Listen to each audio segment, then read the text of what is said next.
Fans of two of television's hottest fantasy shows, Rings of Power and The Witcher, know that both shows have seen their fair share of off-camera drama, politics, and backlash. But how can both actually fail at diversity despite their moral ambitions? We share the complaints from fandom, and the Rings of Power studio boss has issued a disappointing update on the upcoming season 2 of the show. Stick around to find out what it is. In case you haven't heard, the streaming world is on fire right now. That's because the two biggest streamers are engaged in a battle royale over who can make the best show based on a book series. The Rings of Power and The Witcher are all attempting to capture the hearts and minds of viewers with their adaptations of beloved fantasy novels. And each of these shows has already had its share of backlash regarding adherence to source material. The two shows are also flagship properties for their respective streamers, with actors jumping from one to another, potentially fueling the flames of competition between the companies. The fierce competition between these series could produce great things for viewers, but it could also backfire on them if they fail to meet the expectations set by their enormous budgets. Right now, it seems like both are in good shape. The Rings of Power is coming back strong with a second season after a cliffhanger finale last year that left some fans disappointed with how things were wrapped up. Yet fans have just been hit with a disappointing update. Watch to the end to find out what. The Witcher has been praised by critics as an excellent adaptation of its source material, despite some criticism from fans about changes made from previous video games or novels. But where they're both running into trouble, Rings of Power and The Witcher actually fail at diversity despite their ambitions. In a world where the only thing that matters is your ability to check boxes, it's easy to get lost in the fray. Amazon's The Lord of the Rings, The Rings of Power, and Netflix's The Witcher have arguably been two of the most prominent examples of media products that promoted diversity and criticized those who failed to share the sentiment. While both The Rings of Power and The Witcher have racially diverse casts and are quick to blast those who do not, they ultimately fail at their main goal. How? Both Amazon and Netflix fail to back their diversity goals with actual layers that are not only about race, but also about culture. When you mix racial diversity and cultural diversity, the world becomes more real and authentic. If there is only racial diversity, it seems out of place in a medieval sword and shield setting, and this is where they went wrong. Amazon and Netflix may be trying to create a racially diverse imaginary world with visible cultural differences, but such an idea is only good for the real world and not the fictional worlds of Middle-earth or Rivia. What are fans saying? Fans of The Witcher and The Rings of Power have blasted both shows for implementing racial diversity without bothering to take into account the lore of either universe. One Redditor said, "I think just like we celebrate and enjoy stories that focus on POC races and cultures, for example Black Panther, Shang-Chi, and the awesome movie Prey, then we should also be allowed to celebrate stories with white European settings, like in The Witcher and Tolkien." Showrunners responded to criticism by claiming that those who are not okay with the characters of color in fictional worlds are simply racist, a response that understandably increased the tension between fans and creators. What do you think? Surely there'd be uproar either way. Is there a Middle-earth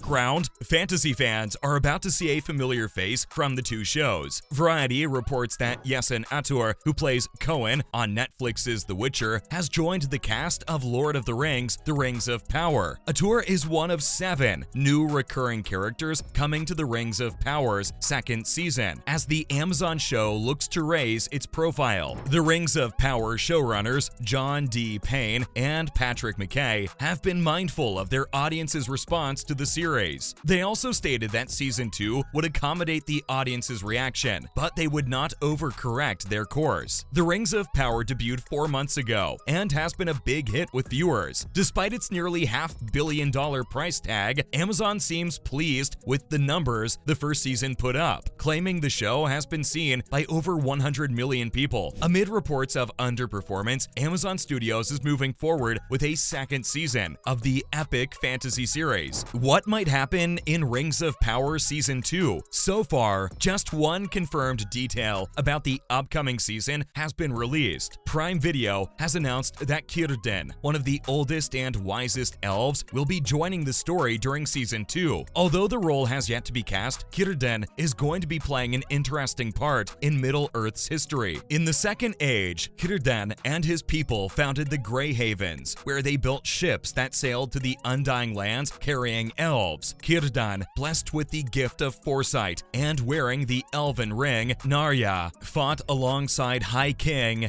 Gil-galad in the last alliances of elves and men. He then ruled over the Grey Havens through the Third and Fourth Ages. In a new interview with Esquire, the showrunners gave some clues as to where the story will go. For Galadriel, who's been deceived by Sauron and is now being wooed by him, darkness lies ahead. There has to be a reckoning, Payne told Esquire. Even knowing that Sauron was partially involved in the science behind the making of the rings, we see her give the go-ahead to make the rings anyway. She has to bear some responsibility. I empowered the Dark Lord. I saved his life on a raft. I was party to him coming from obscurity to head an army. That's a lot of responsibility she's wrestling with. Can we expect to see her picking up those threads and seeing how they impact her various relationships? McKay said that Elrond has uncovered evidence of Galadriel keeping secrets from him, adding, her facing the consequences of that has not ended yet. Speaking of Galadriel, remember how casually she mentioned in episode 7 that she was once married? Sounds like we haven't heard the last of that tidbit either. As for Celeborn, we wanted to let people know that this is a part of her life that could become important later on, according to Payne. He told Esquire, we didn't take him off the board and say he's dead. She says, I never saw him again, and we leave it as an ellipsis. If and when he returns, it will feel like a freight train has hit her, should the love of her life still be around. As Sauron and the Rings of Power are introduced into the story, the plot begins to take shape. Obviously, says McKay, Sauron is now a chess piece on the board. Now that he's a piece on the chessboard, there are a lot of dominoes that start to fall. In an interview with The Hollywood Reporter, Payne teased Season 2's focus on Sauron. We're doing the same thing with Sauron in Season 2 that they did with Galadriel in the first season. We will fill in all of the missing pieces. The actor who plays Sauron teased the show's writer's room by saying that his character might take on different shapes in this era. All I can say is maybe, Vickers said. He added, I'm incredibly excited to explore him doing these things that we know he does. Sauron has a lot of rings to make, gets to go to Numenor, orchestrates the downfall of Numenor, and then has to take another form and go fight in the Battle of the Last Alliance. But we don't know how it'll play out, since it appears the showrunners have a really specific plan. In Season 2, Sauron will need to make amends with Adar, the corrupted elf who thinks he killed Sauron. The two will face off for rulership of Mordor. In addition, he'll have scores to settle with Galadriel, who won't allow him to go gently into that good night after his grand deceptions. We doubt that Sauron's repentance is all that sincere, so we can probably expect some bloodshed and violence next season. Elsewhere in Middle-earth, the Stranger and Nori were last seen heading out for the faraway land of Rhûn in search of information about his origins. Markella Kavanaugh, who plays Nori, tells Inverse that she thinks her character is on a private journey to find a better quality of life and to help them find a stable home. It almost sounds like Nori is searching for the Shire, doesn't it? The Rings of Power could be making moves to explain how the nomadic Harfoots eventually evolved into homebody hobbits. Meanwhile, back in Khazad-dûm, we're likely to see Prince Durin suffer the fallout of his conflict with his father, King Durin. But as Disa and Durin discussed in episode 7, neither king nor son will stop them from mining for Mithril. And no doubt there's more in store for these cross-cultural besties, Elrond and Durin. But their respective peoples are in for a real ride. The fall of Eregion is imminent, along with the sundering of the friendship between the elves and the dwarves. Somewhere along the way, this crew will will have to find time to forge the rest of their rings as well. No pressure. When is Arondir coming back? Here's the bad news, everyone. The Rings of Power Season 2 isn't going to be with us until 2024 at the earliest. It might come as no surprise to some Prime Video subscribers that the Lord of the Rings series will take a long time to make. However, for those who have been waiting with bated breath for another Middle-earth adventure, this news is sure to be a disappointment. So, though we don't expect The Rings of Power Season 2 to arrive before early 2024, Amazon's other mega expensive TV series, The Wheel of Time Season 2, is set to be released in 2023. So we'll have some high fantasy to tide us over until its Lord of the Rings show is back. In the meantime, you can watch The Making of The Rings of Power, a documentary detailing Season 1's production. Thanks for watching. Be sure to like and subscribe for more fantasy updates.